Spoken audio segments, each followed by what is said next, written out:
Ed, this is your last chance. Go for the thingy, because it's the last one in the present series of Blue Peter.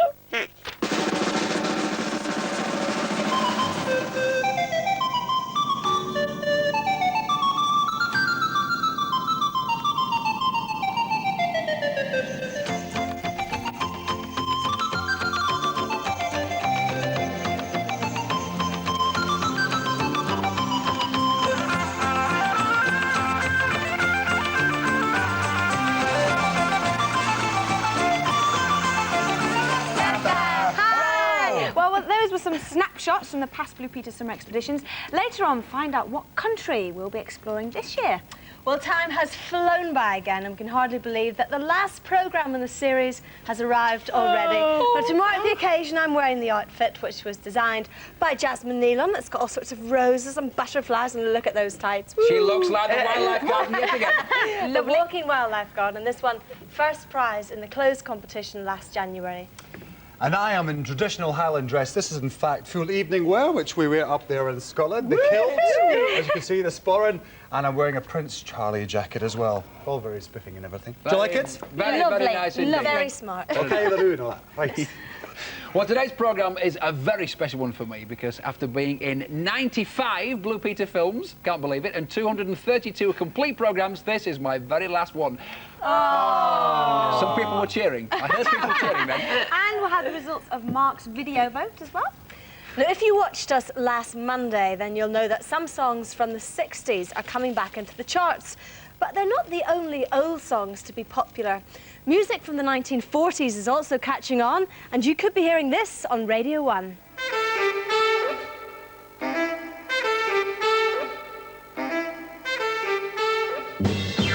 Nobody but chicken, nobody here at all.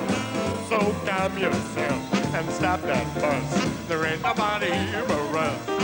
This chicken's trying to sleep and you bust in. And hobba, hobba, hobba, hobba. It's a sin on tomato. It's the business. We got things to do. We got eggs to lay. We got grass to dig and what's this grass? Nobody but us chicken. Nobody here at all. You stopping around and kicking around and kicking up and up and down. She gonna point that gun the other way. And hobble, hobble, hobble up and say, if I'm a gooder, what's his name? He sees the crickets or anybody here with us chicken. Marvellous. That was King Pleasure and the Biscuit Boys with their Ain't Nobody Here But Us Chickens. And like us, they're dressed in genuine 1940s clothes. So what do you think, then, of it? I think you look very trendy, love. What do you think of my kit? Oh, marvellous. I think we should go out. Have a bop. That song you just heard used to be sung by a man called Louis Jordan. In the 1940s, he got America jumping with a style of music called rhythm and blues, which was first performed by black musicians. Few white teenagers would have heard it because the 1940s radio stations only played music by white artists. Black musicians relied on their songs being heard on jukeboxes in milk bars or dance clubs called juke joints. The word juke means to dance, which is how jukeboxes got their name. Never knew that. Well, during the 40s, local radio stations sprang up all over America. They couldn't afford to pay for concerts by well-known big bands, so they discovered their own local talent. That's how bands with marvellous names like Joe Liggins and the Honey Drippers and Roy Milton and his Solid Senders became famous. And, of course, Louis Jordan and his Timpani Five. Their music was fast and exciting, and all over America, black and white teenagers were tuning in to the radio stations that played this new black music. Their music also started all sorts of dance crazes. One favourite was the Lindy Hop. By the 1940s, it was the dance to do.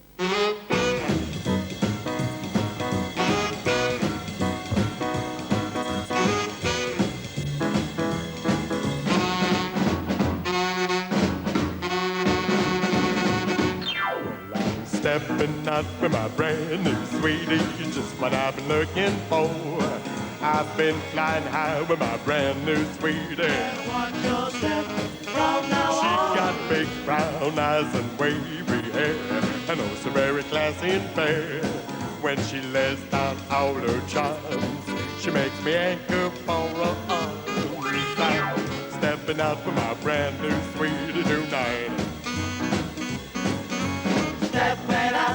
brand new sweetie. Stepping up With my brand new sweetie. Stepping up With my brand new sweetie. You better watch your step from now on. Stepping up With my brand new sweetie. Stepping up With my brand new sweetie. Stepping up With my brand new sweetie tonight.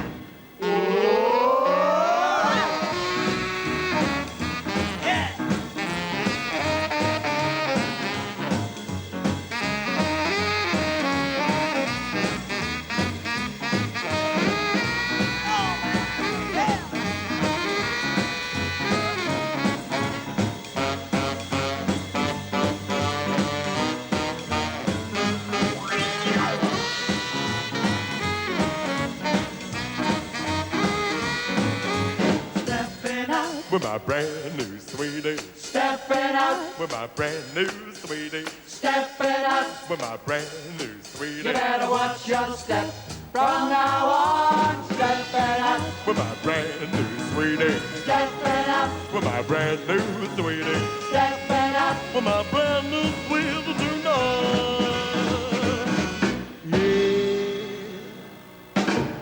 Woo! There they go. What a party! And what a quick change. Today is the start of Wimbledon Fortnight. And of course, the most famous tennis tournament in the world. Now, life for the tennis stars seems very exciting, doesn't it? But I've been finding out what it's like for one younger player who is battling to get to the very top. This is Devonshire Park in Eastbourne, where one of the most famous ladies' tennis championships outside Wimbledon takes place. Eastbourne is very important to the players because it's one of the few places left where the game is still played on grass. But more important than that, it gives a clue to the players' form as they prepare for their next tournament, which is Wimbledon. All the stars are here. There's Martina Navratilova, Chris Evert, Hannah Mandlikova. But it's not them that I'm here to watch. On court one, for Claire Wood, one of Britain's brightest tennis hopes, another match on the ladder to success. It's a tough one, though, against Katerina Lindquist, ranked 25 in the world. In the days running up to Eastbourne, I spent some time with Claire to find out what it's like to be a young player on the road.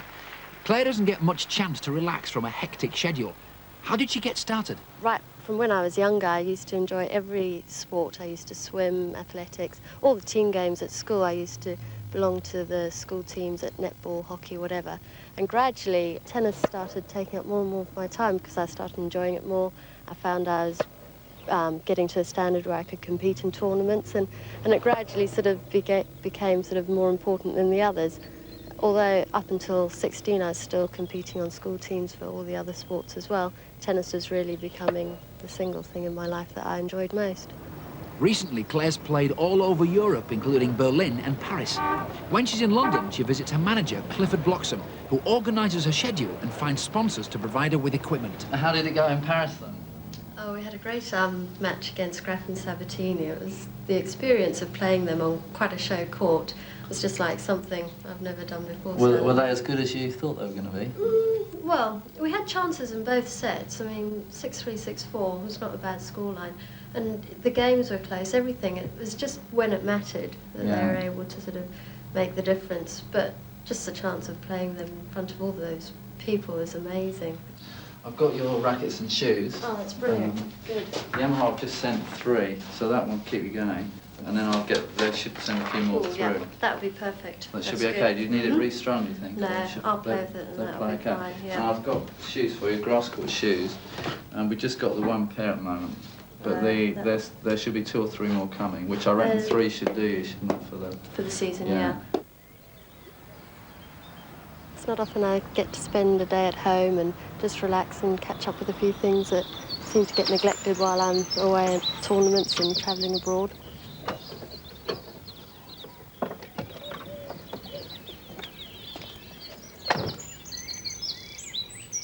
It seems a shame to be inside stuck ironing and washing on a day like this, but it's got to be done, so I try and finish it all off in the morning and have the rest of the day just to maybe come out to the beach, see my dad, do a bit of shopping, just general things that you just forget about when you're wound up in the tennis and living sort of in the fast lane, really. Hotel laundry services are really good, but you have to pay a phenomenal amount. And if I'm staying in some of the smaller places, they don't even have laundry services, so I end up doing it myself, and most of the other players tend to do it themselves as well. Back at the match, Claire is putting up a fight in the first set. A game ahead and serving. She's in a strong position, but it's early days.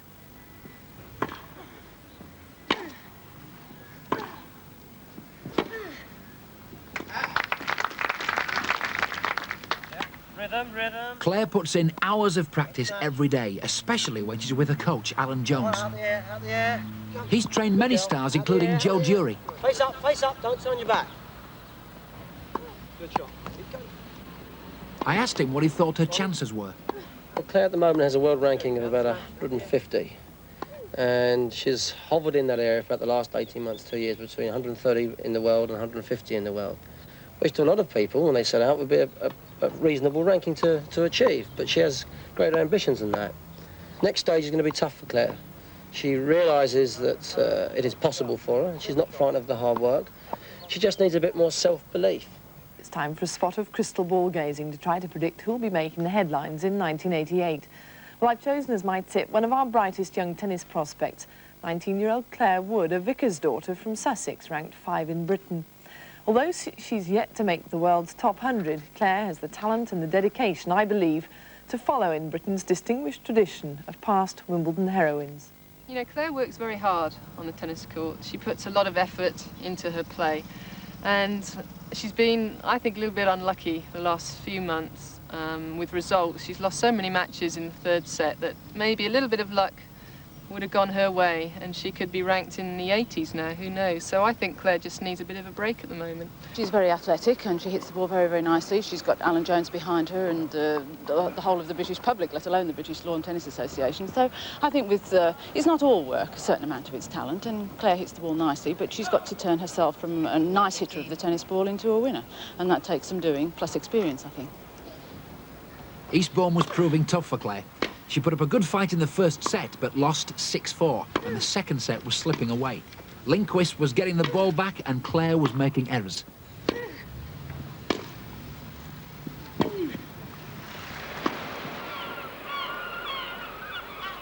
People have said this to you before, that you're a nice girl. Have you honestly got what it really takes? The killer instinct. The killer instinct. I think so. When I'm on the court, I don't think I'm a very nice girl or very friendly. My opponents wouldn't say that.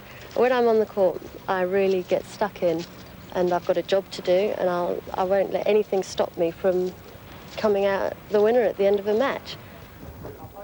Chris Evert had just won on the centre court, and newsmen and photographers were queuing up to meet her, as they have done for the past 15 years. Supporting and playing that tournament. There's only 100 or so places between Claire and the top players, but the difference is top players can earn a fortune and receive star treatment. Claire was facing defeat as Katarina Lindquist served for the match.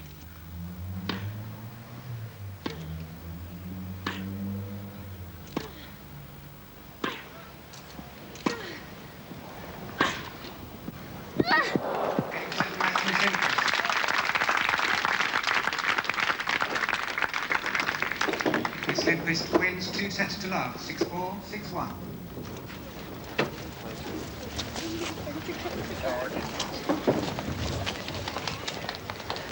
A hard match for Claire, but she's proving that her ambition to be in the top 20 isn't beyond her reach. Excuse me. Ladies and gentlemen, excuse me. Sorry about that. May I introduce you? Never mind. You have some good chances. I know. What happened? She didn't start that well. I felt as if I was really getting into the match. But when the crunch came, she managed to pull out the stops, really, and that's what made the difference. Yeah. Although, as you say, I had loads of chances in the first and second set. I was just trying for too good a shot. Instead of making it play the ball, I got carried away, which I felt as if I had a shovel in my hand some of the time, not a racket. Well, there's Wimbledon next week. There's just a dress rehearsal for that. That's right. That's all it is. Dress rehearsal. See if I can do better next time. Yeah. Oh. What do you think her chances are in Wimbledon? This year, well, she can certainly do some damage because she's got a very, very good game. If she can, you know, have a good day and the weather's good and the grass courts are playing well, she really hits the ball hard. She can do all right. She'll do all right. Fingers crossed for her. Yes, she's playing tomorrow, first round match, so look out for Claire Wood. Good luck, I shall Claire. certainly be getting to the holiday mood and spending as much of the next 2 weeks as possible at Wimbledon. A little further down the road from the centre court, Bonnie will be spending the summer in Surrey with our friend Leonie Pocock and visiting her friends at local schools and at Nelson Hospital, so she's going to be really busy. She doesn't look as if she's going to be very busy. Willow and George will be in Sussex with Blue Peter's oldest friend, Edith Menezes. And if George doesn't wander off like he did last year, he'll also be at the Colgate Village Fete with Willow in Sussex, and that's on the 2nd of July.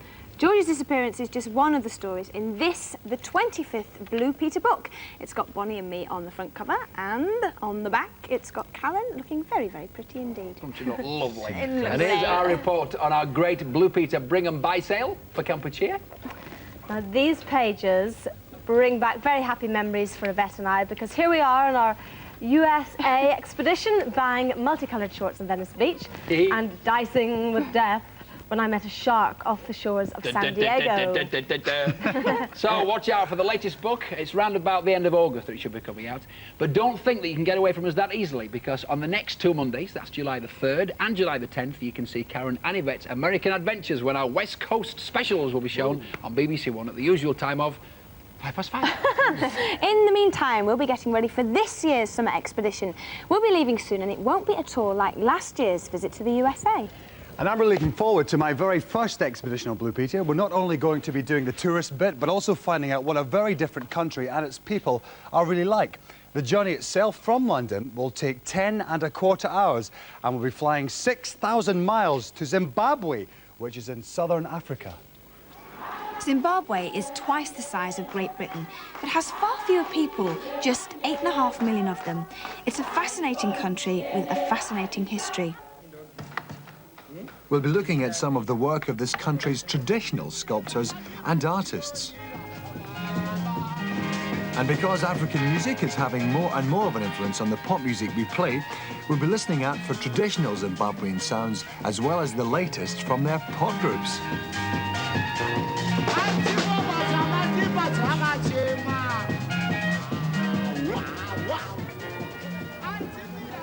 We'll also be trying to find out what life is like for ordinary people in Zimbabwe.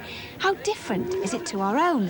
What's it like to go to school in small country villages or in big towns? What are the lessons like? And how do black and white children get on together?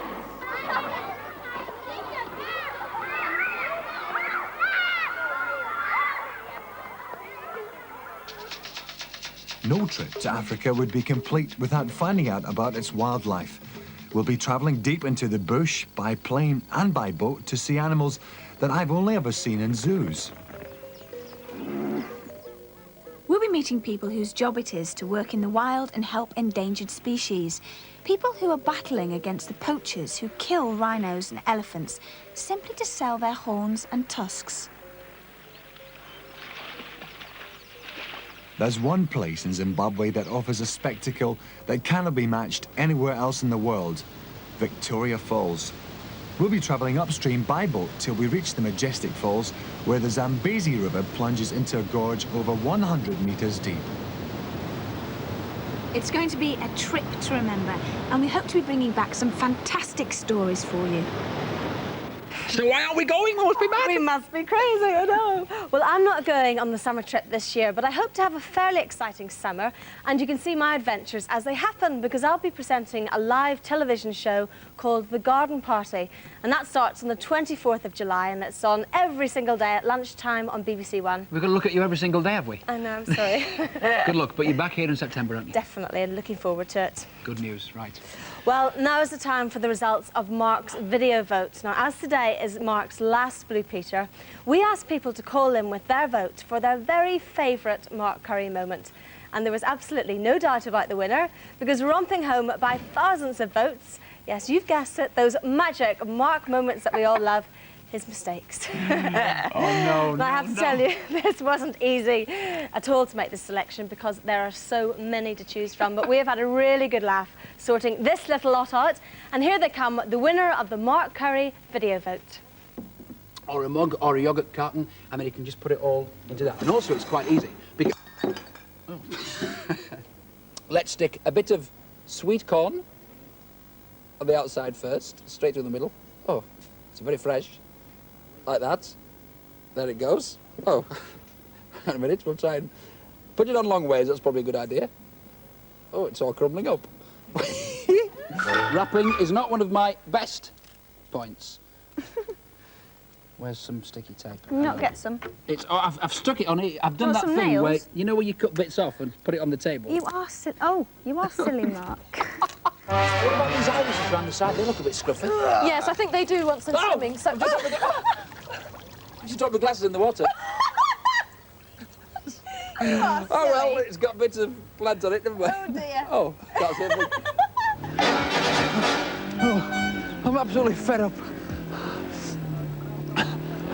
I'm wet. I'm tired.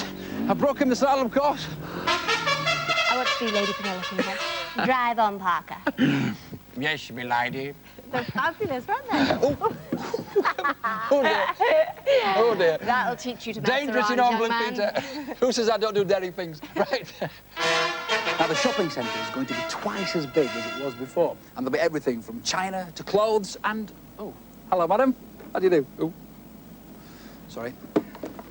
If you're a bit short-sighted, you might think that one of the exhibits was another visitor. He's a life-size model of a businessman. Oh, oh dear. It just shows you how fragile these things are. It might be small, but it's very, very powerful indeed because it can pull. You can't sit it at all. Hang on a minute. Hang on a minute. Oh! Stop it! It's very, very difficult to steer, as you can see. Stop! Oh, dear. I'm surprised the place is still standing, to be quite honest. I'll never work again after that, will I? You do it like you. No, I've never met anybody as clumsy as you. Oh, well, the sad moment has come. It's the end of your very last programme. But before you leave, there is an old Blue Peter tradition. The photograph album. Here it is, Mark. Here it is. Ooh, yes, look at that. Right, OK. Have you been ringing my mum up again and getting baby pictures? No. Right, we start off with your very first day, September 1986, with a hat on from Mrs. Warren. Now, you mustn't forget to take that one. Oh, I won't. Thank you, Mrs. And Warren. then the first film you ever made as a daredevil. The one day I was brave. I don't think you'll ever do that again. And then there's lots and lots of pictures in here, Mark, but right at the back, everybody in the office, all the team, have signed the book. So they can write, I never realised. Oh, and that's terrific. we all wish you lots and lots of love. You've signed it as well, haven't you? Oh, yes, definitely. Yes, thank you. Now, as you will all know, not only from our film, but also from the little subtle hints that Mark has dropped over the last 3 years, he is completely mad on tennis. Look at him, surprised here. Doesn't know this is going to happen. Although it's the first day of Wimbledon, somebody has come along to wish Mark well. She's Britain's bright new hope, playing her first round match tomorrow. You have just seen her in her film. It's Claire Woods.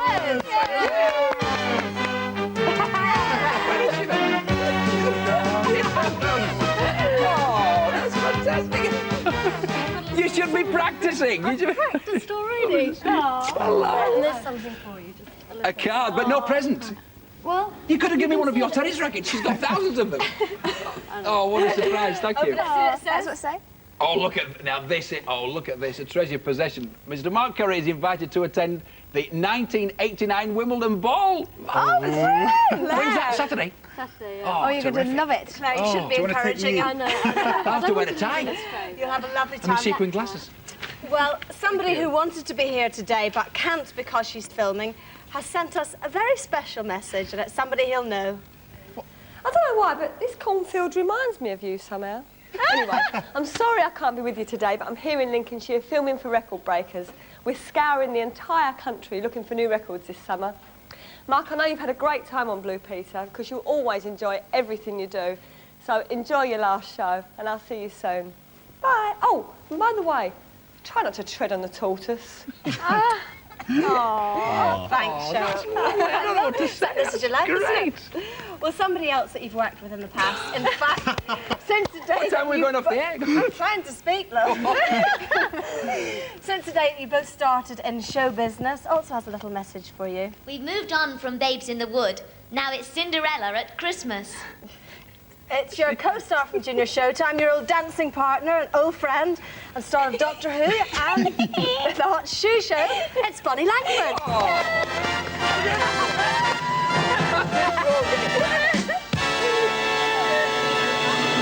What a surprise. Hello, how are you? A quick time step. I might have guessed. Sorry, Bonnie, I've just stood on the dog. I'm ever so sorry. Oh, well, she's got a brilliant name. Absolutely, named after you. That's right. I bought you a little present. I bought a little brooch, a small brooch. A Blue Peter badge? A star brooch, a star Blue Peter badge. Look at that. To sail on to the future. Genuine diamonds, of course. Ah. Oh, that's... You can sail off into a Where have you all been all day, then? We've been hiding them. Well, we've been up there. What we're are you going? Now, we just have one more special guest, Mark, somebody who helped you make your name on Blue Peter, and someone whose life you literally held in your hands. All the way from North Wales, it's the Lego Man. Watch your head this time because it's stuck on, so you won't... Are you sure? Are you absolutely... Better watch, because I don't want to wonderful. Where's his newspaper? No, I want to go away from him, thank you. A nice Well, Mark, gift. one last surprise now, OK? And this is from the three of us, John, Karen and myself. And it's just to say thank you very much for all those lovely dancing moments that you've given to us. And there we are, all for you. Look at that. Who are we going to dance I wouldn't care, but I can't even tap dance. But never mind. Are they my size? Are they size 9? Oh, yes, you can take them off and wear them. Yes. Oh, and the hats and from the Mrs. Warren. Thank you very much. I've had a great time, and thanks to everybody upstairs, all the team and everything, the people that you don't see at home, because it really is a great Fantastic. team. Marvellous. We'll Thank you. miss them. Yeah, we will. We're going to go now before we cry. Well, we won't be here on Thursday, of course, but Don't forget about the US programmes. We'll see you in September. Have a very happy holiday. Bye. Tennis ball. Bye-bye. Bye-bye. Oh, ta-da.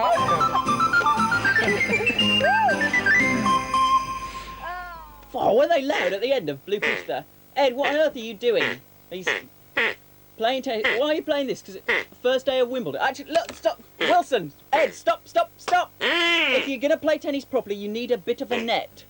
So there we go. There's your net. So you play. Actually, Ed, can you just say yeah? There we go. Now he's Boris Pecker.